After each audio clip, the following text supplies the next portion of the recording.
সম্প্রতি home secretary Teresa মে জানিয়েছেন, ব্রিটেনে বিনিয়োগকারীদের আকৃষ্ট করতে ট্যুরিস্ট ভিসায় আসা লোকজন তাদের ব্যবসায়িক মিটিং ও অন্যান্য কাজ করতে পারেন সেই সুযোগ দেওয়ার কথা ভাবছে সরকার। যে ঘোষণায় ব্রিটেনে আসার এবং বিনিয়োগ করার পথ কিছুটা সুগম হতে পারে বলে মনে করছেন আইনজীবীরা। অ্যাট দ্য মোমেন্ট দেখেন, কেউ যদি একজন ভিজিট করতে আসে, সিম্পলি ভিজিট করতে আসলো, সে বললো কেন আমি এখানে বিভিন্ন জায়গায় দেখতে আসবো, অথবা family visitor, but he is a businessman, সে কিন্তু বিজনেস করতে পারবেন, কোনো বিজনেসের মিটিং অ্যাটেন্ড করতে পারবেন। যদি করে, it will be breach of the immigration rule.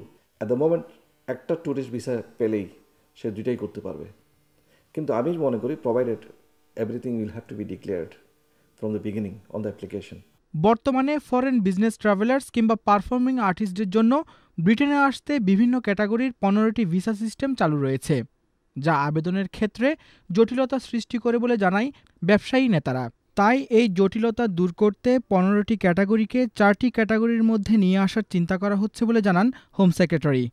তবে কখন এবং কিভাবে এই পদ্ধতি চালু হবে তা নিয়ে সুনির্দিষ্ট কিছু উল্লেখ না থাকায় বিষয়টি নিয়ে সংশয় প্রকাশ করেছেন অনেকেই। 4 মাস পরেই ইলেকশন, আমি ব্যক্তিগতভাবে মনে করি it is part and parcel of election campaign, এবং আই ডু নট সি এই রিয়ালিস্টিক প্রসপেক্ট যে এরকম কোনো চেঞ্জ আসবে, কারণ এথনিক মাইনরিটি কিন্তু এই দেশে ভোটের ক্ষেত্রে বিরাট অবদান রাখতেছে। এদিকে immigration minister James Brokenshire House of কমন্সের এক অধিবেশনে জানান, ব্রিটিশ নাগরিকদের নন ইইউ স্পাউস নিয়ে আসার জন্য 18,600 পাউন্ড আয় দেখানোর বাধ্যবাধকতা থাকলেও ইউরোপিয়ান নাগরিকদের বেলায় সেই নিয়ম কার্যকর নয়। এতে ব্রিটিশ নাগরিকরা অবিচারের শিকার হচ্ছে বলেও জানান তিনি।